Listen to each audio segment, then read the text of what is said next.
ここの一つ目の関節に行くまでの長さが入社の影響なのか。そうだと思いますよ、自分は。すごい。アニメ独特の描き方なんですけど、タイガーマスクという作品をご存知ですか？このボールギアがいいんですよ。ガキングをやってた菊池俊介さんとか、そうなんです。これを意識しながら描くと結構まとまるもんなんですよ。日野井さん、よろしくお願いします。よろしくお願いします、K さん。ちなみに最近このアニメがいいとかというのはありますか？このアニメか、新しいのは一通りチェックはしてるんですけど、それよりも昔の DVD とかを見て、やっぱこの作品いいよなっていうのがあるんですけどね。今 3D 映画にもなって上映されてるガンバの冒険というのが昔アニメでありましてね、ネズミたちの冒険を描いたものなんですけど、7匹のネズミたちが、その7匹のうちの1匹のふるさとの島で殺戮の限りを尽くしている大きな白イタチ率いるイタチ軍団と戦うために旅をするというお話なんですけど、40年ぐらい前になるんですかね。漫画あり？いや、原作の絵本から童話があった「冒険者たち」っていうタイトルだと思うけど。で、最近 3D アニメですか？タイトル一緒ですか？ガンバっていうタイトル。今日のテーマというか、なんかみんなが苦労してる手の描き方お願いしたいですけれども、なんか手の細かい描き方じゃなくて、なんかよく人物を描いて、でなんかここの手どうしようとか、そのここの手どうしよう、ちょっと小さい簡単な形のはずだけどなかなか手っぽく ならないとか。手は親指のあたりがフレキシブルに動いて形が変わるから、リアルに考えると手の大きさっていうのは人間の顔、表情が隠れるぐらいが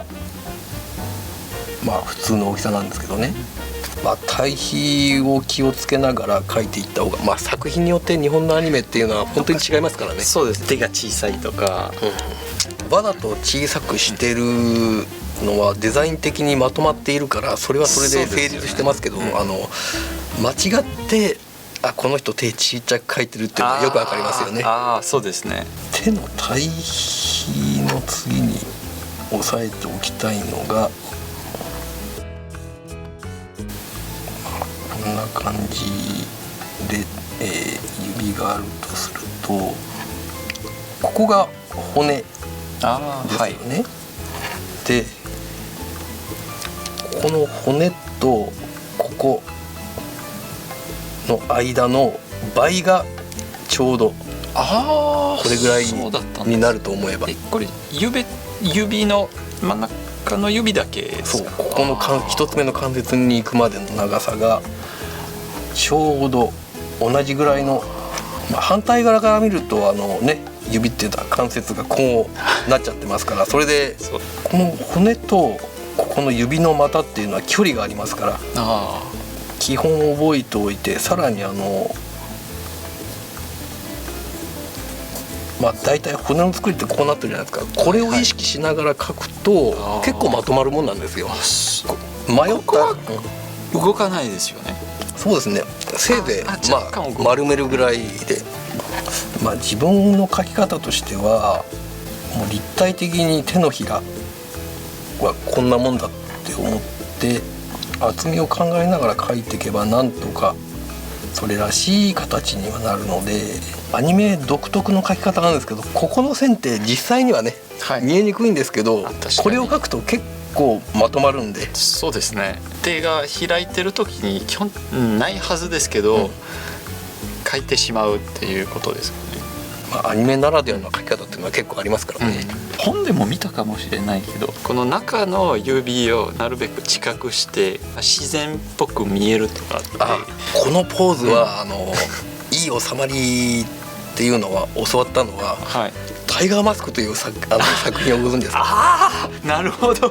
小松原木村圭一郎さんというそうですか方に教わったんですけど、まだアニメの学校に通ってる時に、木村圭一郎さんの会社に研修として行って、そこら辺でアドバイスされた経緯があります。こればっかりやると逆におかしいですよね。そうですよね。収まりのいいポーズっていうのはね、いくつかあるから、それを覚えておくといいんですけどね。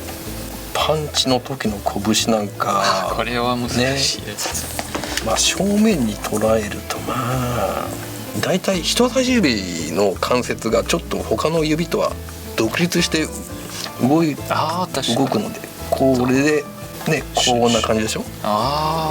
前に来る感じ。もうちょっと指を広げて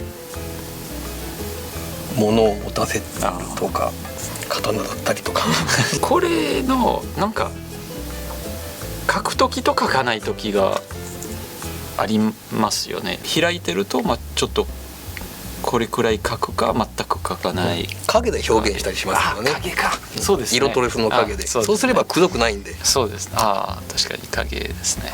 一番よくある手っていうのありますかね。まあ横位置で、ここら辺が関節と想像して書いていくと、横位置、慣れなんですけど、さっきも言ったように骨格こんなもんかなとか想像しながら、親指の関節は、ね、ここ一つだけなんで、ここは、ここら辺の可動域もね多少はあるんですけど、ここが重要だったりするので、ここの微妙な、そうですね。よく見ないと直線にも見えなくもない。ここが関節とすると、さっきも言ったように指の股はもうちょっと離れたところに来るので、山なりになってるので、手の甲で向こう側の指はこっちの方からね出てくるとか、丸いっていうことですね。そうですね。この丸みですよね。今から30年ほどぐらい前からですね、こういう爪の描き方は今普通こんな感じですけどね。そうですね。もともとアルフォンス・マリア・ミュシャという画家さんご存知ですか？ミュシャ。あの人のファンが結構アニメ業界多いんで、結構リスペクトされてたりするんですけど、その爪の描き方ですよね。これがミュシャが、ミュシャの影響なのか。そうだと思いますよ、自分は。すごいシンプルで分かりやすいですよね。くどくないという、今日はおまけとしては、暇な時は何をしてますか？趣味とかアニメ。自宅にいる時はやっぱり見たい映像とかDVD があったらそれを見て、昔の作品引っ張り出してみたり、だいたい休みの日とかは外出ちゃうんですよね。いろんなところに行きますけどね。例を言うと、今目白で春画展が開催されているんですよ。そうです。大英博物館でもね、展覧会をやったという春画展がついに今開催されてるわけですよ、目白で。知らない人はちょっと何それ、江戸時代の単なるエロ絵でしょとか言われるんですけど芸術性がめちゃくちゃ高いんですよ。じゃあ趣味でも結局絵とつながりますね。お馬さんに乗ったりしますけどね。絵を描くために今まで一番勉強になったことは？いや、普段の観察ですからね。絵を描くっていうのは見て描いて何度も描いて覚えて、それでも時々ふっと気づくことがありますから。未だに先ほど描いていただいたこの絵なんですけれども、なんかちょっと解説をしていただける。解説か。これはどのアニメからの影響とか、この関節は本当どこにでもあるようなデザインになっちゃいましたよね。そっか。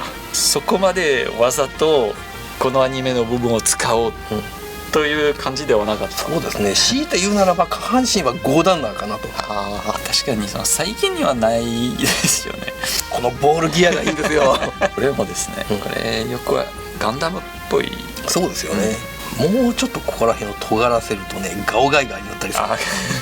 なんかここは若干なんかオリジナルタッチみたいになっている気がします。そうだな。強いて言うならばガイキングの肩かな。